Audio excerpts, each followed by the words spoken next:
नमस्कार। आज के इस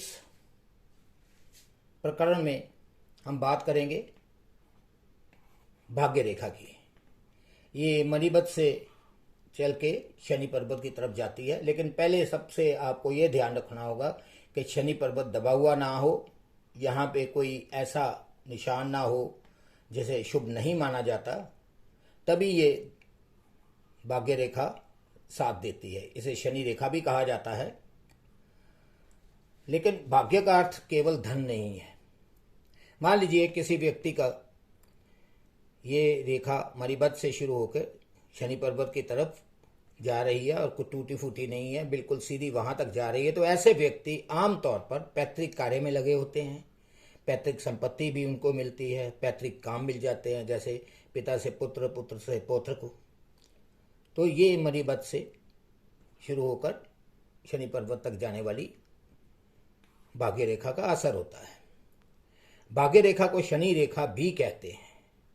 लेकिन हम शुरू में ये बात कर लें कि अगर मान लीजिए किसी व्यक्ति के हाथ में भाग्य रेखा है ही नहीं, तो क्या इसका ये अर्थ है कि वो धन अर्जित नहीं कर सकता?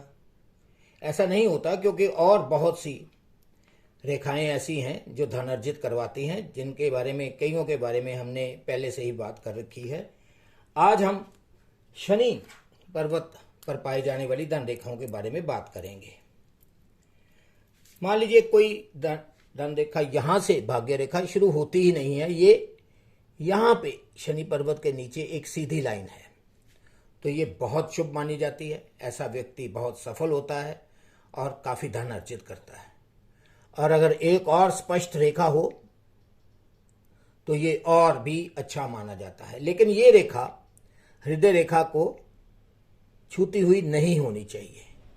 अब यहाँ पे शुभ निशान, अगर ये एक और शाखा है, जिस तरफ ये शाखा गई है, मान लीजिए ये बृहस्पति की तरफ गई है, तो ये बृहस्पति माउंट के जो प्रभाव हैं उनसे वो धन अर्जित करता है। और अगर ये सूर्य की तरफ गई हुई है तो नीचे झुकी हुई नहीं होनी चाहिए, ऊपर उठी हुई होनी चाहिए, तो ये सूर्य से संबंधित सभी फल उसको मिलते हैं। और अगर मान लीजिए एक त्रिशूल यहाँ पे बना हुआ है, ट्राइडेंट बना हुआ है, तो ये विशेष रूप पर प्रभावी होता है और बहुत ही शुभ माना जाता है। लेकिन अगर यहाँ रेखाओं का जाल सा बना हो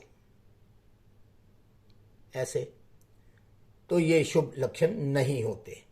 ऐसे ही बहुत सी छोटी छोटी रेखाएं अगर हों तो ये भी शुभ नहीं मानी जाती। ऐसे व्यक्ति के भाग्य उदय में थोड़ी दिक्कत आती है, धन अर्जित करने में थोड़ी सी दिक्कत आती है।